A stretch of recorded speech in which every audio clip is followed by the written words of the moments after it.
If you sell life insurance, you've probably heard this before. I just need more time to think about it. But here's the truth, most of the time, they're not actually thinking about it. They're just unsure, uncertain, or afraid to commit.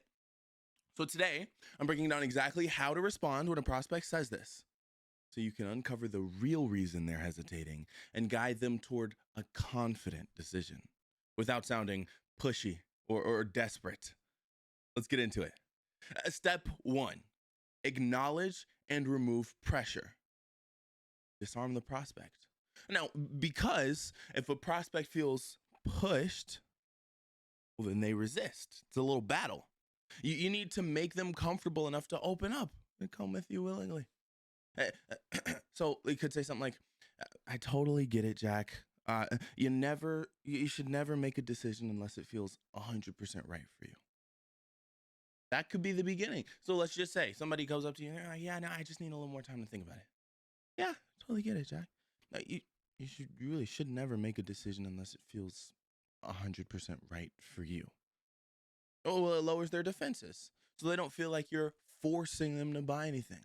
It positions you as a trusted guide, not a pushy salesperson. It's the first rule of sales. Never fight an objection. We got to acknowledge it and then reframe it. Okay? Step number 2, dig into the real concern. Ask the right questions. So I need more time to think about it it's rarely ever about time. Most of the time it's because they don't see the value. They think it could potentially be a wrong decision, or they just think it's not important to do right now. So you can say something like, totally understandable, Jack. Just so I don't follow up unnecessarily, what specifically are you wanting to think over? But remember, this is a 2-step process. So we go back to the top. We got to go, yeah, Jack, I totally get it. You should never make a decision unless it feels like 100% right for you. Just so I don't follow up unnecessarily, what specifically are you wanting to kind of think over? Now, you got to say that in a specific way. You can't push with it. You can't say, just so I don't follow up unnecessarily, what specifically are you wanting to think over? I don't know if you guys noticed, but there was a pretty serious tonality shift. If I say, what specifically are you wanting to think over? And I say, yeah, what specifically are you wanting to think over? You know what I mean? A little bit of stuttering in there to make it feel a little more natural. We slow it down.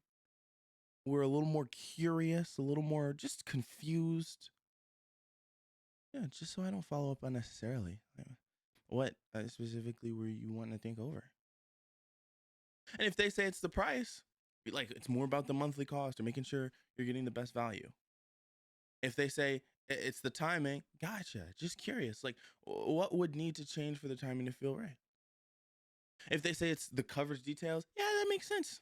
What part of this policy is like, do you feel the most unsure about? Why? It forces them to self-reflect, to tell you a real reason, gives you a clear path to handle the true objection. Most prospects don't need time. They need clarity. Ask the right questions, and they'll give you the real answer. Step number 3, future pace the decision. People fear losing something more than they desire gaining something. You need to make them visualize the risk of waiting. Like you could say, let's fast forward 6 months. If something unexpected happened, Jack, and you didn't have coverage in place, what would your family have to do? And then do this for me. This is the most important part. Wait, because the client needs time to think. Yeah, so let's fast forward 6 months, Jack. If something unexpected happened and you didn't have coverage in place, what would you and your family what would your family have to do when you're gone?